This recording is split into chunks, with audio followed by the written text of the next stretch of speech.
Hello and welcome to Dialogue. After heavy fighting, Russia has claimed victory in Luhansk, one of the heavily contested eastern Ukrainian provinces, and is shifting its focus to neighboring Donetsk. Meanwhile, Switzerland recently hosted the first Ukraine Recovery Conference, which was attended by leaders from more than 40 countries and international organizations. To understand the current war situation and analyze Europe's position and role in the Ukraine crisis, I'm joined today by Einar Tangen, current affairs commentator, Professor Joav Toker from the American Graduate School in Paris, and Mark Sleboda, Moscow-based international affairs and security analyst. That's our topic. I'm Xu Qinduo.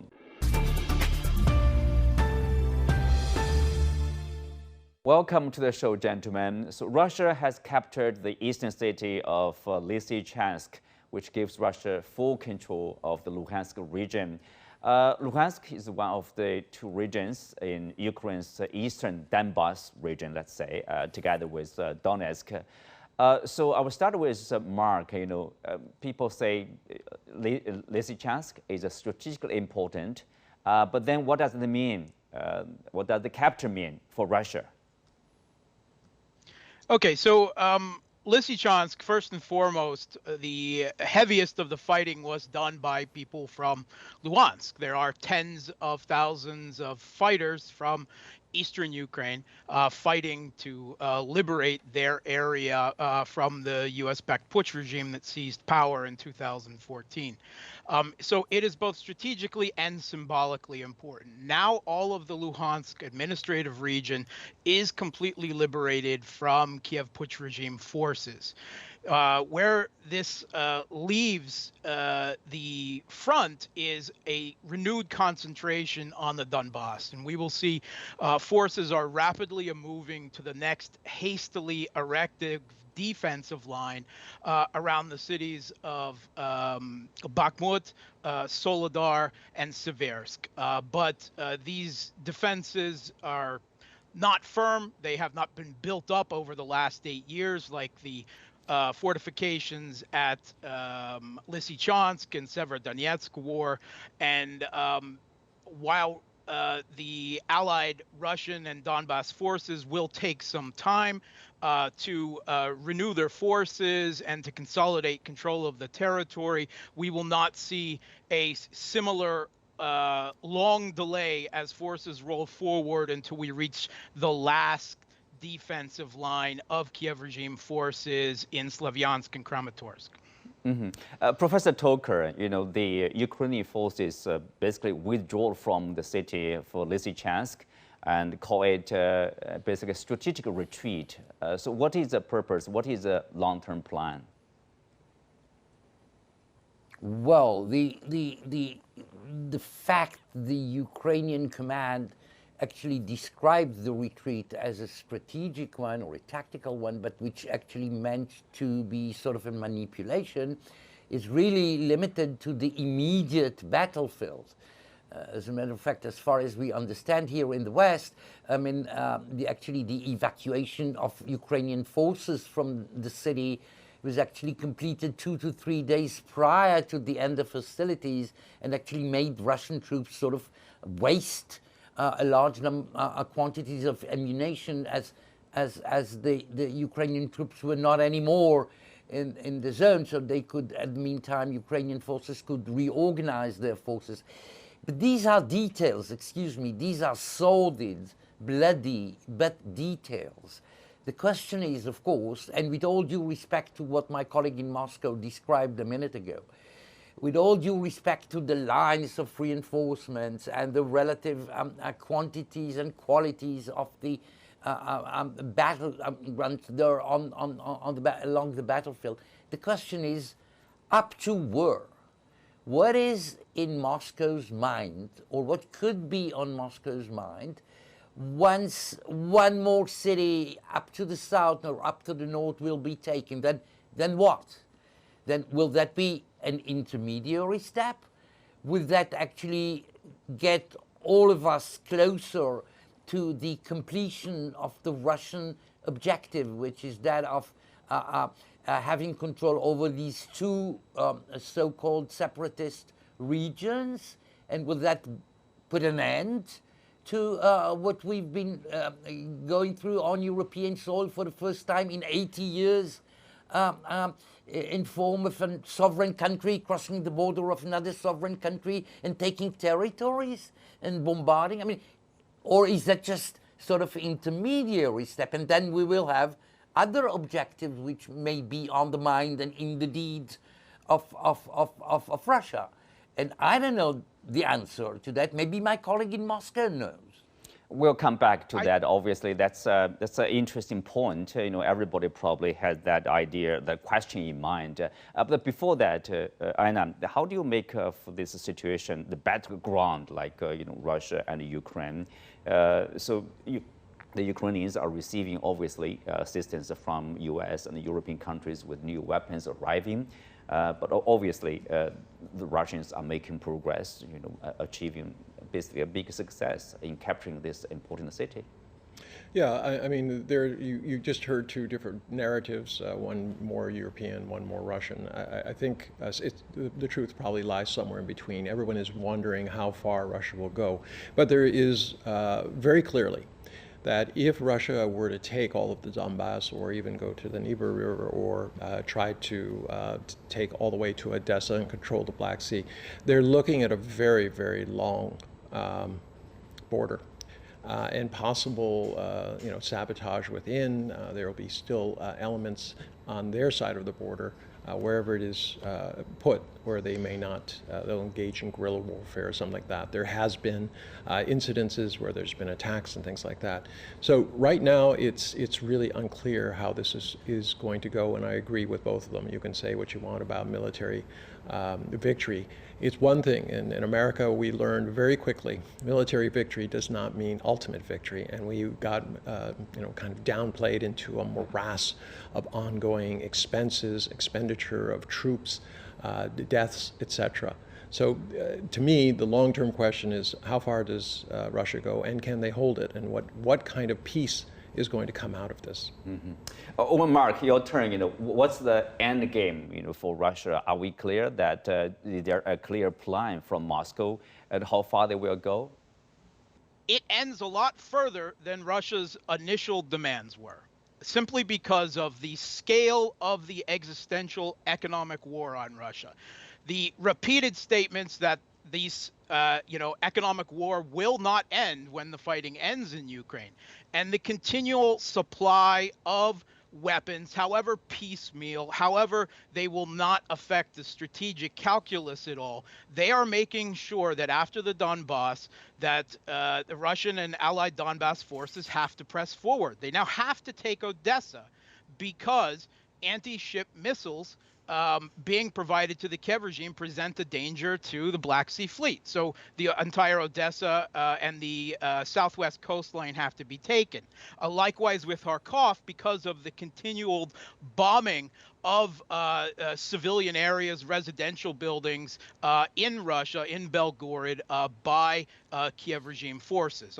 Another war crime on their part. This ends with either the balkanization or partition of Ukraine. Of course, that was always an assumed. But now the question is, how much further will that line move forward than it did last time? And these promises of the West rebuilding it, rebuilding what? They don't even know what's going to be left at the end of this. And the more they keep pressing this, the impetus for Russia to go further than they had originally planned goes on. Mm-hmm. Well, Professor Toker, obviously the President Zelensky of the Ukraine said that we will retake the land, referring to the eastern part of the region. And British the Prime Minister, as Boris Johnson, said that Ukraine could retake the territory. Are those simply rhetorics instead of being serious, let's say? They are certainly on the rhetorical scale, but attention, rhetorical scale in extreme wartime situations are not one-sided and are not uniquely defined. It is true that what we heard from President of Ukraine and from the British Prime Minister resemble perhaps some of the rhetorics we heard in 1940 by a certain Winston Churchill, who was leading Britain all alone in Europe, facing the Nazi offensive of 1939 and later on.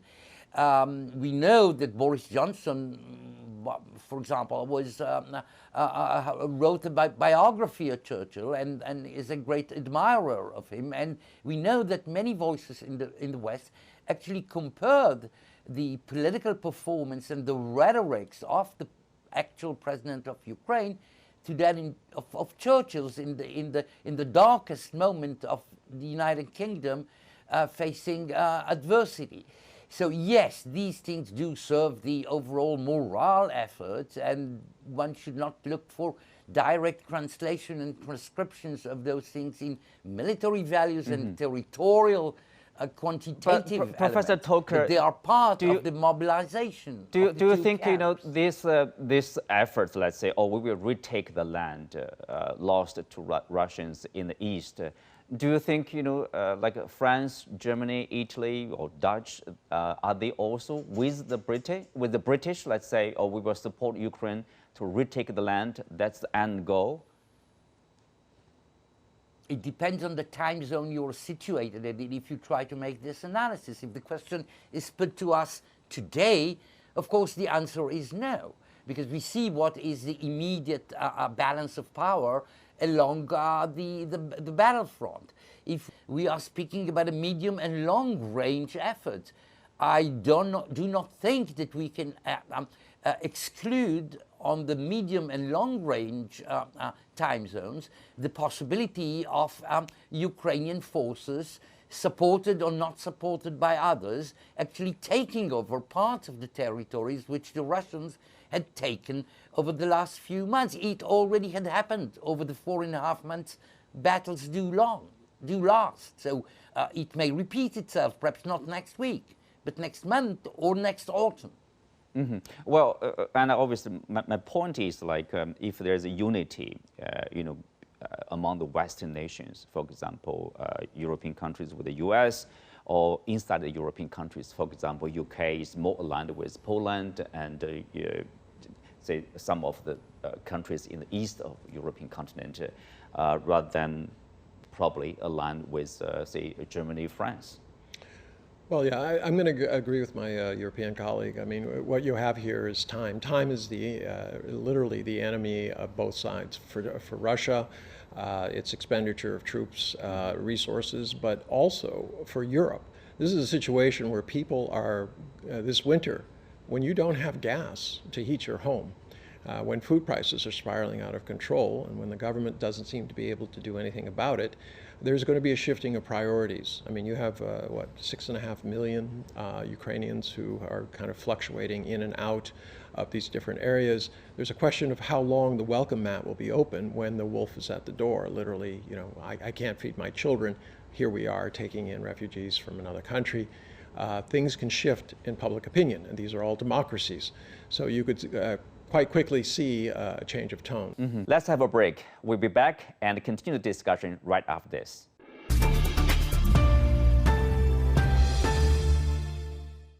Welcome back. So Mark, obviously, we are at a war, not only the war on the battlefield, but also economic war. So we do see there's a reduction of the gas supply, for example, to Germany and other countries. So is that, say, the Russian moves against the economic sanctions from the Europeans? Yes, absolutely. I mean, the Russian government is using the quite legitimate pretext of that turbine spinning, gas pumping turbines for the Nord Stream 1 pipeline, which were under contract to be repaired by Siemens, a German company, were sent to Canada, who is refusing to send them back because it violates sanctions. This is a rather convenient pretext pointing out how self-destructive these sanctions are for European countries. Once again, I mean, it's not just a matter of shooting themselves in the foot. They're literally committing seppuku at this point. This outrage coming from Europe, Russia is using energy as a weapon. It completely baffles people here. I mean, a complete existential economic war has been unilaterally declared on Russia by Western countries. They have weaponized their entire economies and their control of the global financial system, threatening the stability and the legitimacy of that system. And it's failing. I mean, when you have headlines from The Guardian saying Russia is winning the economic war too, it's not without reason. Right? All of this right now, these PR exercises in Milan, these symbolic statements, this is all shuffling deck chairs on the Titanic, while German companies are saying we're going to have to shut down entire industries. And European capitals are all warning about rolling blackouts and wearing 2 and 3 sweaters and turning down the heat, and other measures to try to conserve energy at this point, because the political elite are asking, and a tremendous amount of suffering of their own people for this continued geopolitical project of flipping Ukraine. It's not going to end well for them. And the political instability that will result, as our speaker in Beijing earlier pointed out, is going to be rolling across Europe and the United States as well. Americans don't like to pay more than $5 a gallon at the gas pump. Joe Biden's term in office is going to be restricted to just 1 term if he makes it that far.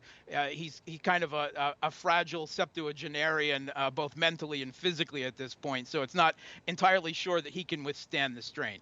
Mm-hmm. Well, Anna, obviously, the economic war, the real war on the battlefield, people have different arguments, in terms of the justification of the war, let's say. And then NATO expansion, of course, from Russian point of view, and some other countries, NATO expansion is one of the factors, if not the factor, leading to the Russian operation against Ukraine. So Finland and Sweden completed the accession talks at NATO headquarters. And NATO Secretary General Jens Stoltenberg said, quote, Putin tried to close NATO's doors. We now demonstrate NATO's door remain open. He seems indicating that NATO expansion is the reason for what we have in Ukraine right now. Oh, that's nonsense. I don't think anybody would agree with that. Let's look at this and step back a second. The United States has been complaining about Europe not shouldering their burden in terms of security. And then all of a sudden you have this situation where America knew full well, we were well advised, and even people in the administration have admitted that if you go into Ukraine, you're asking for a war with Russia.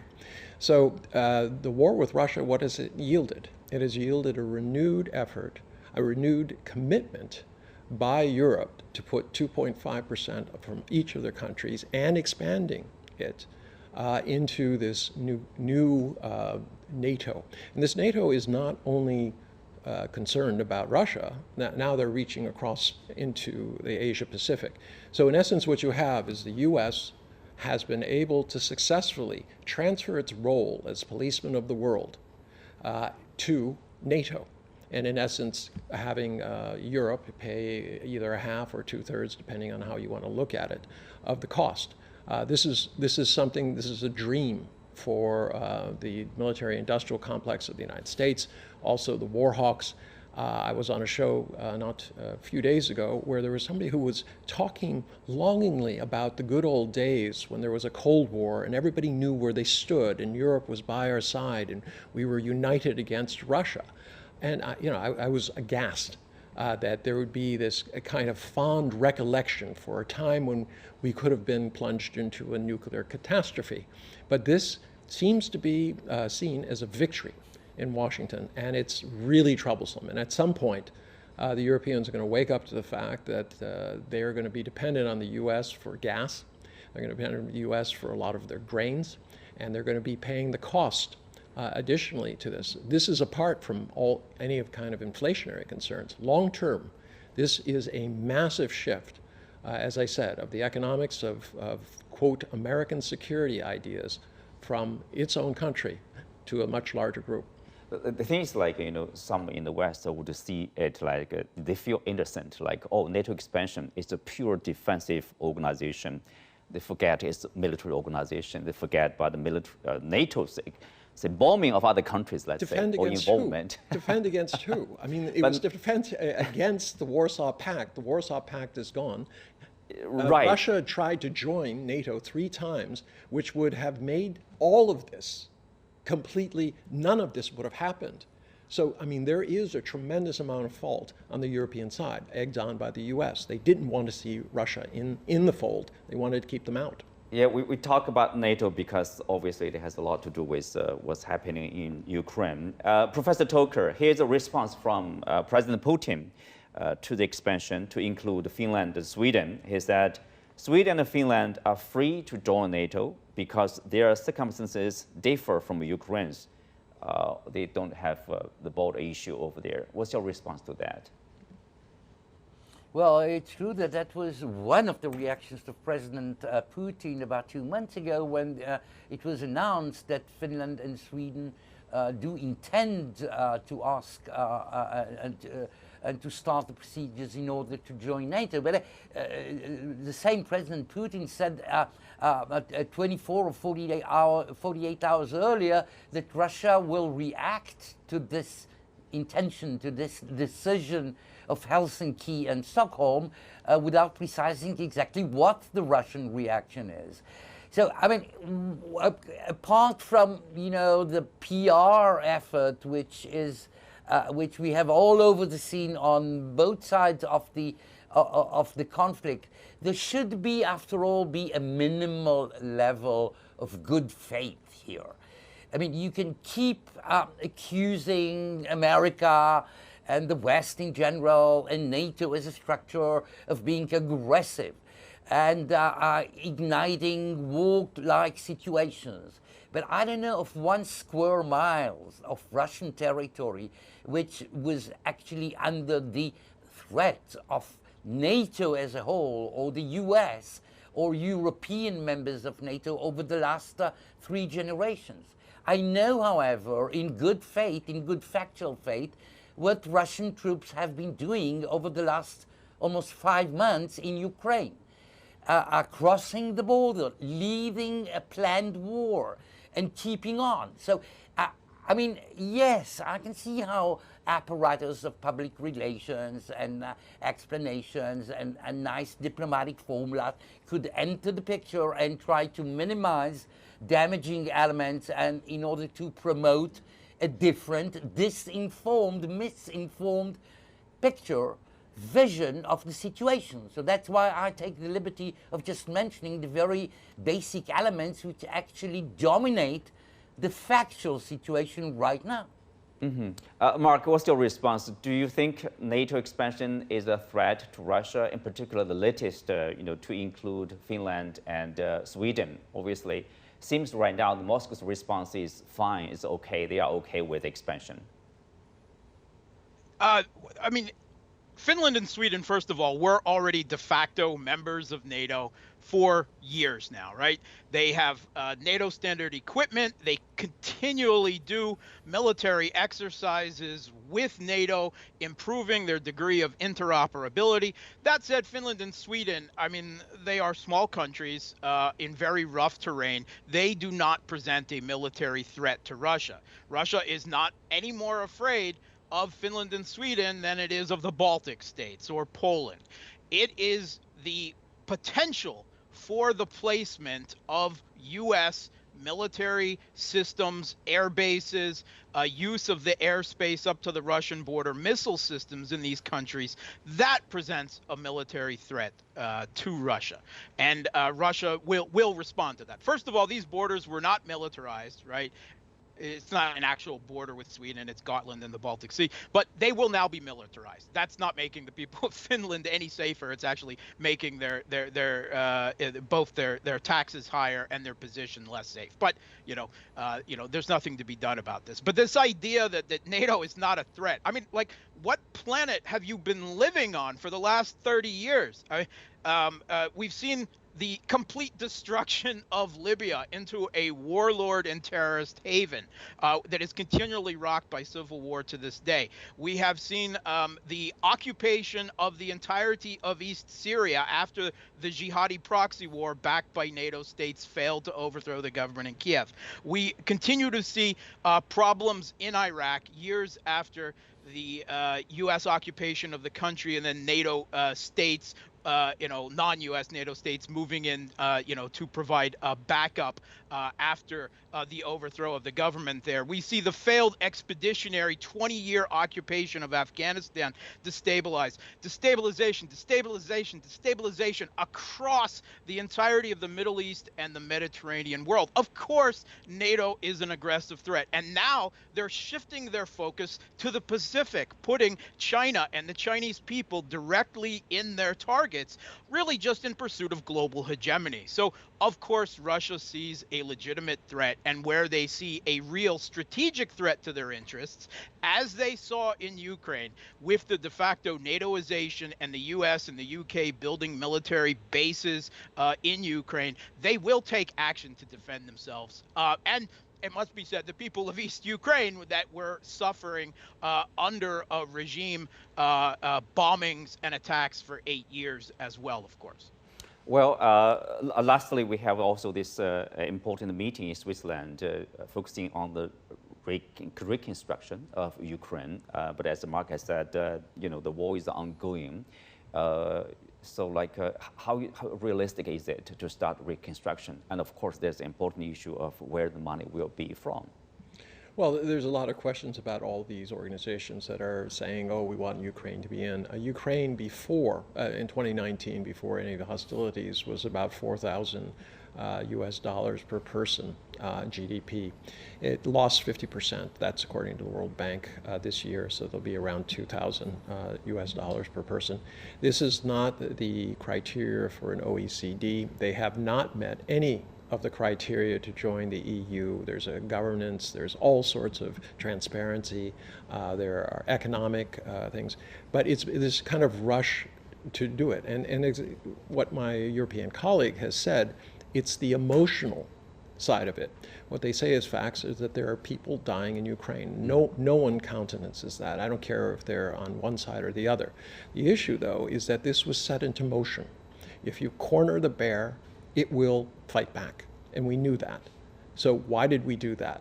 And as I said, you can say, based on what's happened, it's quite clear. So at this juncture, there's a lot of talk about reconstruction. We don't know how much that will be. The war has not ended, and who's going to pay for it? EU, they're suffering right now. There's probably going to be a recession. Very difficult. Yeah, very difficult.